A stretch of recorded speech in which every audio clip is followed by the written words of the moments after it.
छोटे बड़े सब बालक और बालिकाओं, आप यहाँ जितने भाई बहन इकट्ठे हुए हैं, सबके अंदर में जिज्ञासा है कल्याण की, सबके अंदर में मुमुक्षुता है शांति की। क्यों? संसार में सब दुखी है, सब दुखी, सब दुखी, सब दुखी। हजारों में करोड़ों में बिरला होता है जो अपने आप को पाकर के अपने आप में तृप्त हो जाता है, वो अंदर से सुख शांति की अनुभूति करता है। हजारों में बिरलाओं में करोड़ों में कोई होता है। आपके शास्त्र भी कहते हैं अगर सब सुखी होते तो संत कबीर यह नहीं कहते कि तंदर सुखिया सब कोई दुखिया। तंदर सुखिया कोई न देखा, जो देखा सो दुखिया। और उदय की बात कहते हो सबका किया विवेका। जहां से सूर्य निकलता है और जहां तक सूर्य तो होता है सब दुखी। अगर हम दुखी न होते तो आज यहाँ संतों की शरण में नहीं आते। एक बार की बात है, दौसा में मैं करीब 2 महीने पहले सत्संग कर रहा था। एक माता जी, एक बहन करीब 30-35 वर्ष की, बोले महाराज जी हम बड़े दुखी हैं, अगर हम सुखी होते तो यहाँ सत्संग में नहीं आते। वो क्या कहने लगी, अगर हम सुखी होते तो आपके दर्शन करने के लिए। ये बात एकदम सत्य है।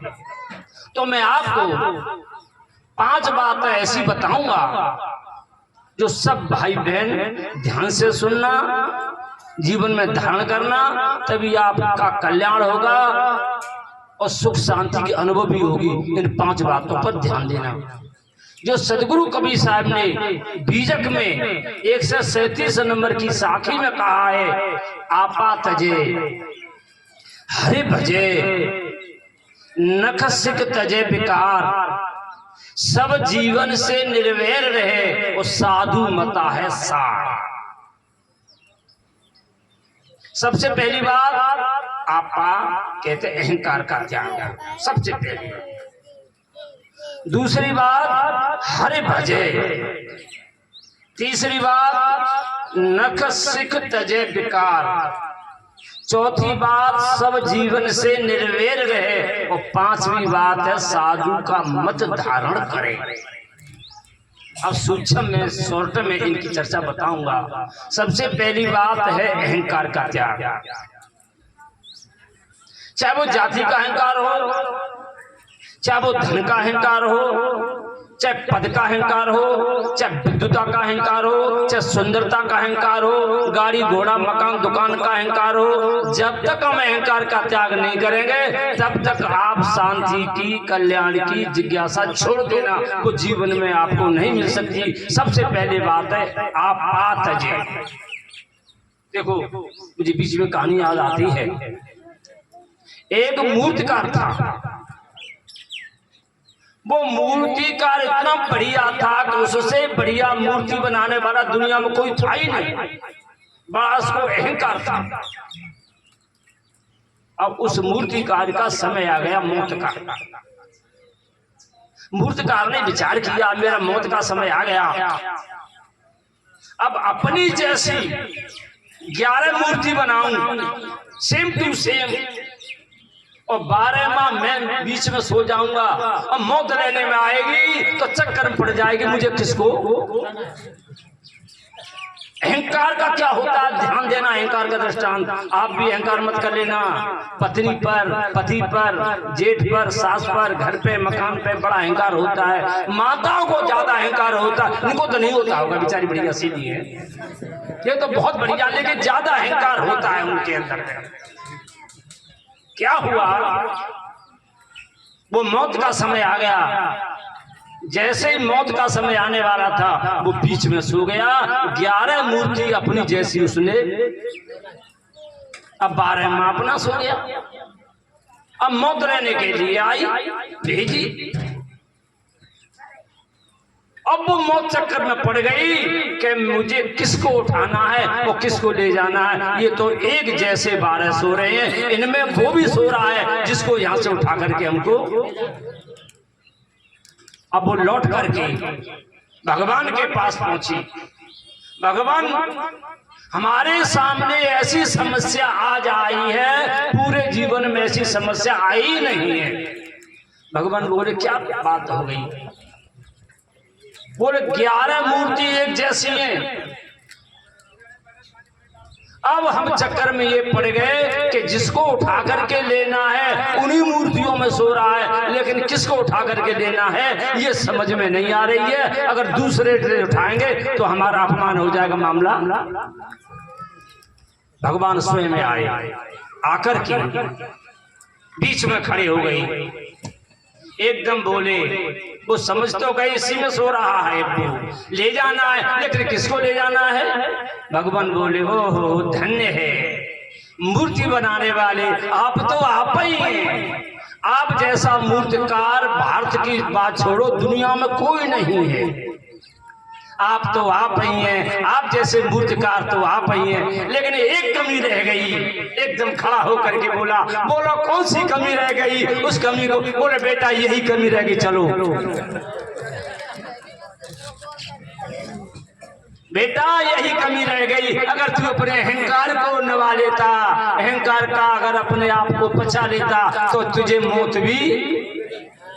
ये बात उसकी नहीं है, ये तो दृष्टांत है। इसलिए धर्म प्रेमी सज्जनों, आपा तजे, अहंकार का त्याग करना पड़ेगा, करना पड़ेगा, करना पड़ेगा। क्यों?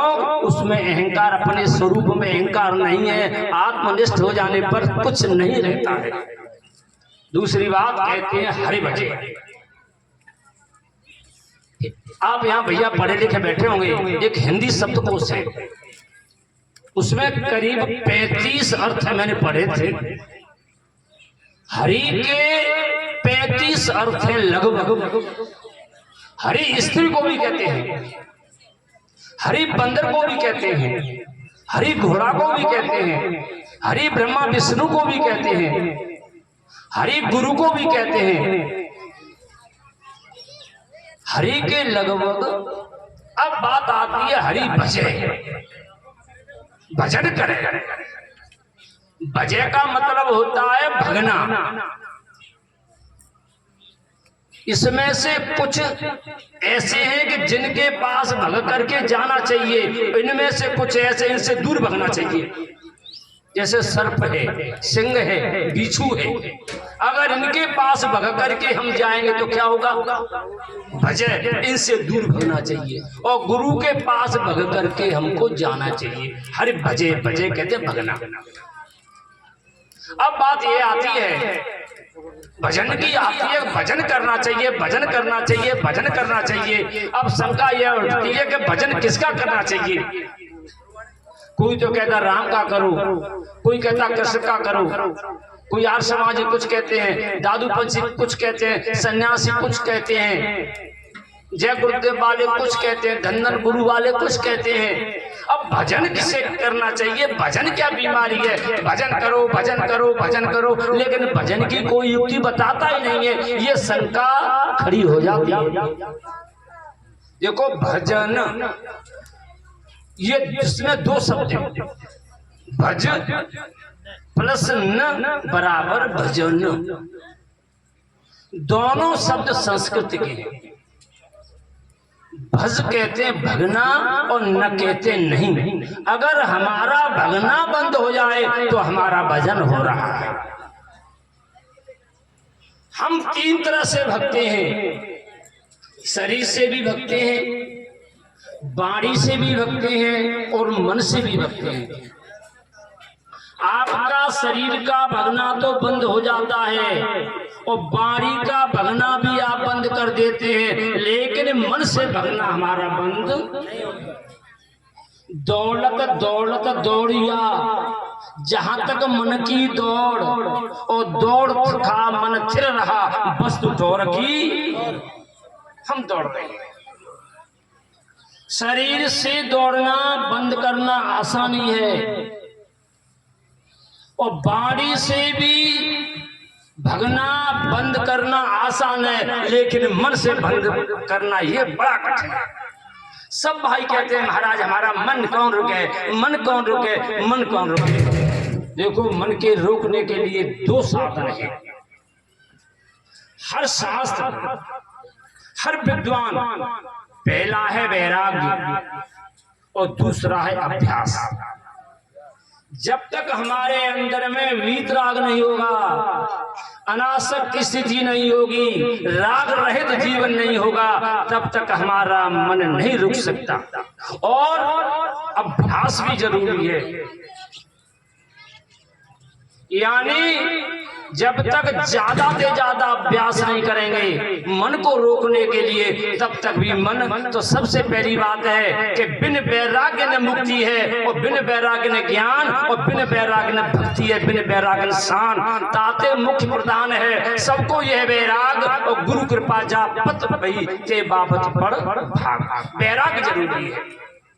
अब आप शंका कर सकते हैं कि वैराग्य कैसे हम रह सकते हैं घर में। आप घर में वैराग्य से रह सकते हैं। देखो मैं आपको एक छोटा सा दृष्टांत बता देता हूं। एक नाई था, नाई, और नाई की थी नायन घरवाली। कृपा दृष्टांत पर ध्यान देना। और नाई की नायन होती है, नाई तो आप सब लोग जानते हैं, बाल बनाते हैं, उनकी घरवाली भी होती है। नायन अपने घर से निकलती है। देखो हमको घर में कैसे रहना चाहिए, जैसे नायन रहती थी नाई की घरवाली, वो अपने घर से निकलती है। गांव बहुत बड़ा था। सबसे पहले उस घर में पहुंची जिस घर में शादी हो रही थी। उसने ऐसा नाटक किया, ऐसा अभिनय किया, ऐसा खेल दिखाया, छापे लगाना, गाना बजाना, नाचना कूदना, ऐसा नाटक दिखा दिया कि सबसे ज्यादा खुशी घर वालों को नहीं हो रही है और सबसे ज्यादा खुशी किसको हो रही है, इस नाई की घरवाली, काय की शादी की। 2 घंटे ऐसा नाटक दिखाया, खेल दिखाया।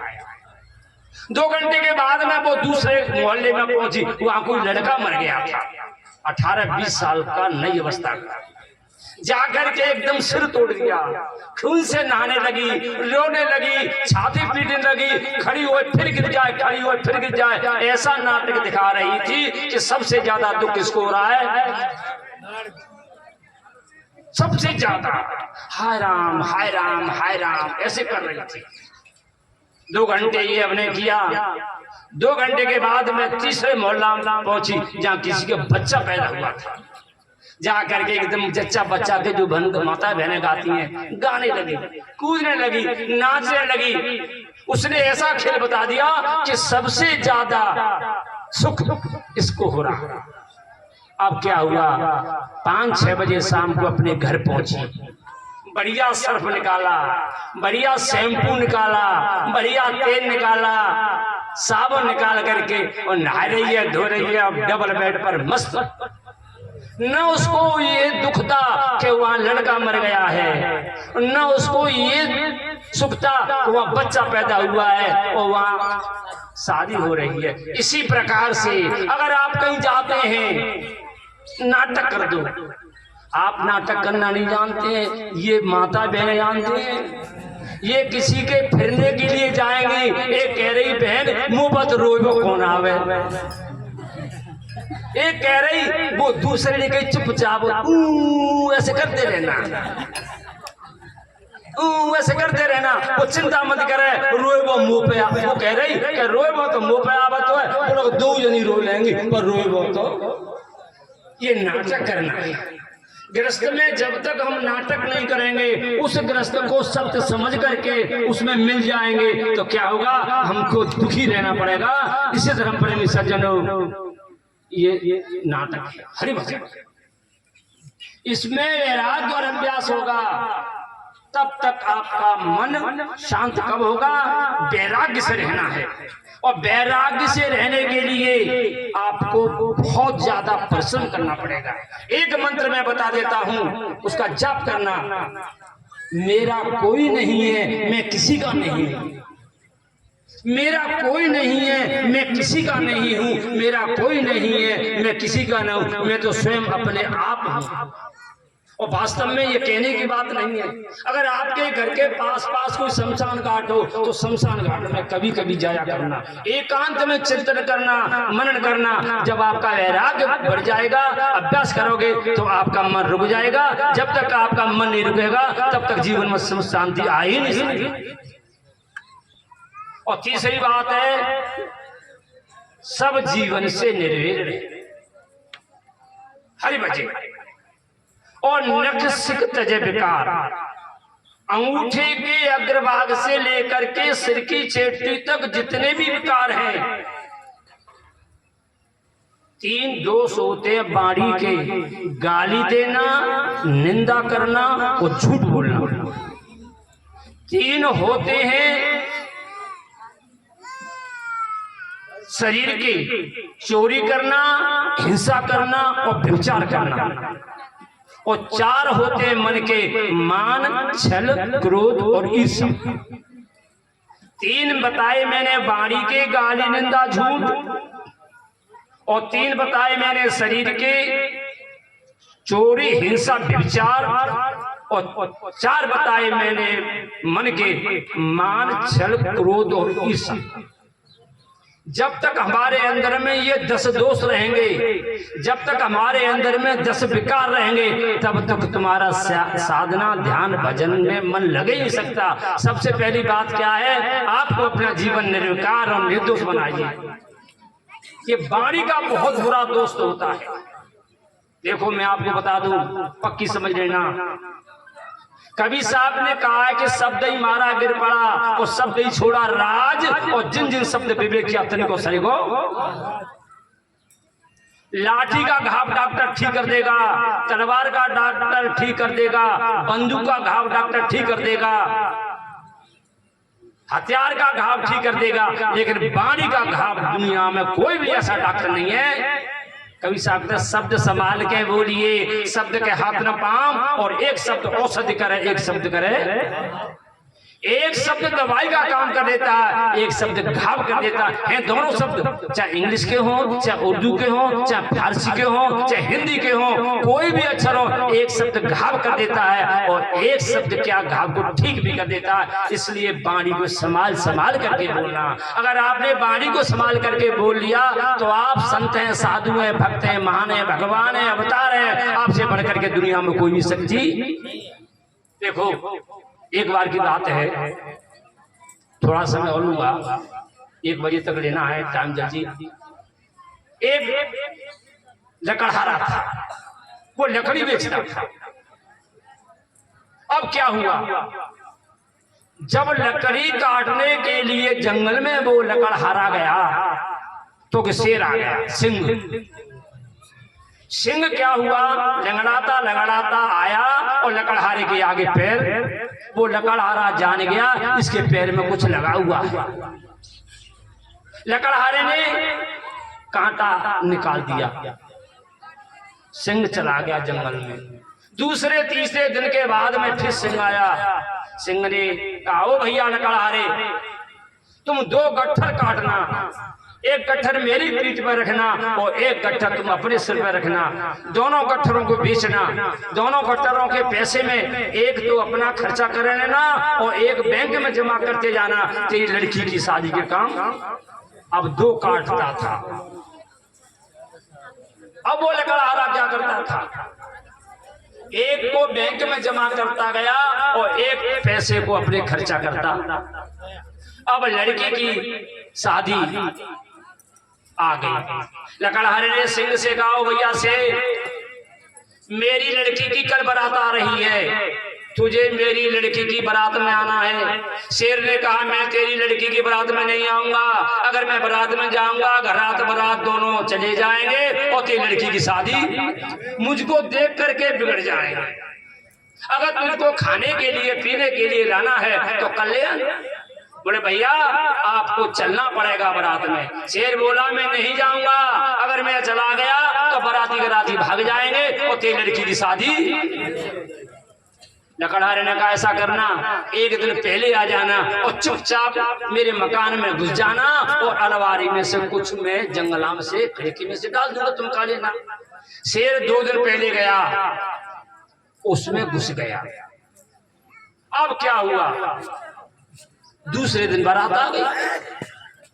अब जितने बाराती घराती आवे, क्यों भैया पूरे मकान का ताला खुला हुआ है, इसमें क्या है?